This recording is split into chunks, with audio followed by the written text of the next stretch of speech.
Breaking చూస్తున్నాం. అమరావతి నిర్మాణ పనులను కూటమి సర్కార్ వేగవంతం చేసింది. రెండో విడత ల్యాండ్ పూలింగ్ కు నోటిఫికేషన్ జారీ చేసింది ఏపీ సర్కార్. 7 గ్రామాల్లో 16,666 ఎకరాల భూ సమీకరణ చేయనున్నారు. అమరావతి మండలంలోని గ్రామాల్లో 7,465 ఎకరాల్లో ల్యాండ్ పూలింగ్ చేపట్టనున్నారు అధికారులు.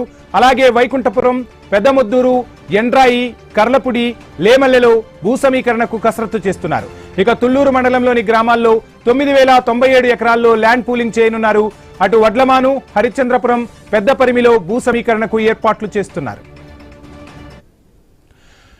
రైట్, ఇక రెండో విడత ల్యాండ్ పూలింగ్ కి సంబంధించి ఫుల్ డీటెయిల్స్ మా ప్రతినిధి కాంతి అందిస్తారు. కాంతి, చూస్తున్నాం ప్రపంచ స్థాయి రాజధానిని నిర్మాణం చేయబోతున్నామని ఆంధ్రప్రదేశ్ సర్కార్ పదే పదే చెప్తుంది. అందులో భాగంగానే రెండో విడత ల్యాండ్ పూలింగ్ కు గ్రీన్ సిగ్నల్ ఇచ్చినట్టుగా తెలుస్తుంది. ఫుల్ డీటెయిల్స్ ఏంటి కాంతి? యావంతి, ఆంధ్రప్రదేశ్ రాజధాని అమరావతిలో రెండో విడత ల్యాండ్ పూలింగ్ సిద్ధమైంది ప్రభుత్వం.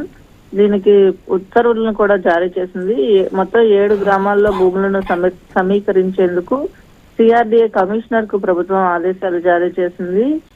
పురపాలక పట్టణాభివృద్ధి శాఖ ముఖ్య కార్యదర్శి సురేష్ కుమార్ ఈ ఉత్తర్వులను జారీ చేశారు. 7 గ్రామాల్లో ల్యాండ్ పూలింగ్ చేసేందుకు నోటిఫికేషన్ విడుదల చేశారు.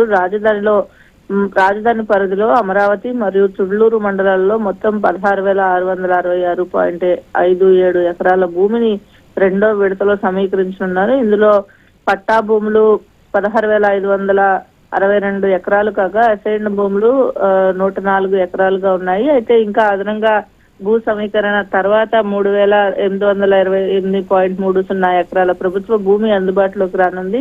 మొత్తంగా రెండో విడత ల్యాండ్ పూలింగ్ తర్వాత 20,494 ఎకరాల రాజధాని అభివృద్ధికి సిద్ధం కానున్నాయి. ఈ నేపథ్యంలో భూ సమీకరణ ప్రక్రియను వేగవంతం చేయడంతో పాటు తదుపరి దశలకు సంబంధించిన చర్యలు తీసుకోవాల్సిందిగా కూడా సిఆర్డీఏ కమిషనర్ కు ప్రభుత్వం ఆదేశాలు జారీ చేసింది. రెండో విడత భూ సమీకరణతో అమరావతి అభివృద్ధి కార్యక్రమానికి కొత్త ఊపిరి వచ్చే అవకాశం ఉందని నిపుణులు చెప్తున్నారు. ఇప్పటికే మొదటి విడతలో భూములు సమీకరించిన నేపథ్యంలో రెండో విడత పూర్తయితే అమరావతిలో మౌలిక వసతుల కల్పనకు నిర్మాణానికి పెద్ద ఎత్తున భూములు అందుబాటులోకి రానున్నాయి. Vamshi, right, thank you Kanthi.